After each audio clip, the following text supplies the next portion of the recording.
Šī gada decembrī aprit 20 gadi, kopš Daugavpilī sāka darboties dzīvnieku patversme. Ik gadu šeit rod mājvietu vairāki simti suņu un kaķu, daudz no kuriem nemaz nebūtu izdzīvojuši, ja liktenis būtu aizvedis viņus garām piekrastes ielā. Daugavpils dzīvnieku patversme ir viena no tām, kur nedarbojas 14 dienu princips, proti dzīvnieki pēc salīdzinoši neilgas uzturēšanās iestādē netiek iemidzināti. Ja vien veselības stāvoklis līdz iestāšanās brīdim nav neatgriezniski iedragāts, dzīvnieks saņem visu nepieciešamo medicīnas aprūpi un, kad atkopjas, sākas jaunas mājas meklēšana. Tādā veidā pastāvēšanas gados te glābti daudzi tūkstoši nevainīgo dzīvību, bet daudzi cilvēki tikuši pie uzticamiem draugiem. Iestādes uzturēšanu un funkcionēšanu nodrošina pašvaldība. Taču arī ik viens iedzīvotājs var sniegt atbalstu, atvedot dzīvniekiem kādu kārumu vai aizejot ar tiem pastaigā. Sākās viss ar mazumiņu, pakāpeniski gadu laikā daudz maz saimniecība ir savesta kārtībā.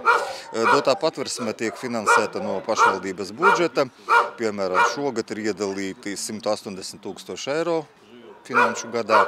Tas galvenokārt aiziet darbinieku atalgojumam, dzīvnieku ēdināšanas nodrošināšanai un veterināriem pakalpojumiem. Dabīgi vajadzību ir diezgan daudz, ja mēs cenšamies katru gadu sastādot budžetu, kaut ko mēģināt papildus aprīkojumam iedalīt. Pats galvenais šeit, es gribu atzīmēt, tie ir darbinieki, tie cilvēki, kas šeit strādā. Tiem cepuri nost, viņam liels paldies. Kā arī gribētu izteikt lielu pateicību tiem brīvprātīgajiem, kas staigā ar dzīvniekiem, kas papildus atved kādu našķi, barību. Ja?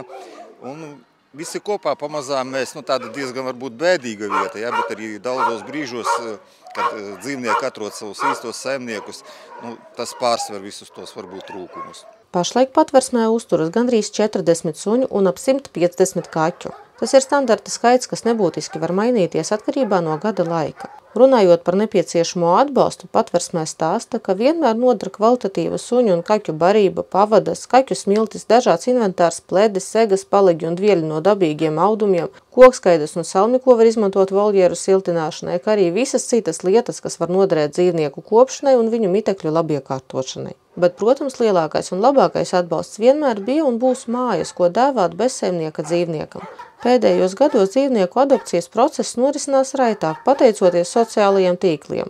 Uz ievietotajiem sludinājumiem atsaucas gan dažādi Latvijas pilsētu iedzīvotāji, gan arī cilvēki no ārzemēm. Svarīgākais, par ko nedrīkst aizmirst, ja vēlaties paņemt dzīvnieku no patversmes, tas ir ārkārtīgi atbildīgs lēmums, kas prasa lielas rūpes un arī mīlestību pret dzīvnieku. Īpašas procedūras, godīgi sakot, nav. Protams, tas vienkārši ir tīri psihologiski. Sarunas laikā mēs gribam saprast, ka tomēr tas ir atbildīgs cilvēks, viņš saprot, ko viņš grib un ko viņš dara un kas par atbildību viņam būs. Un tas ir galvenais.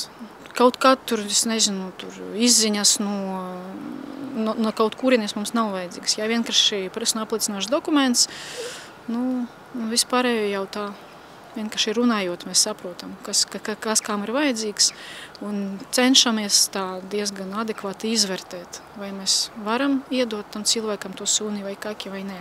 Pirms došanās uz patversmi ieteicams telefoniski sazināties ar tās darbiniekiem.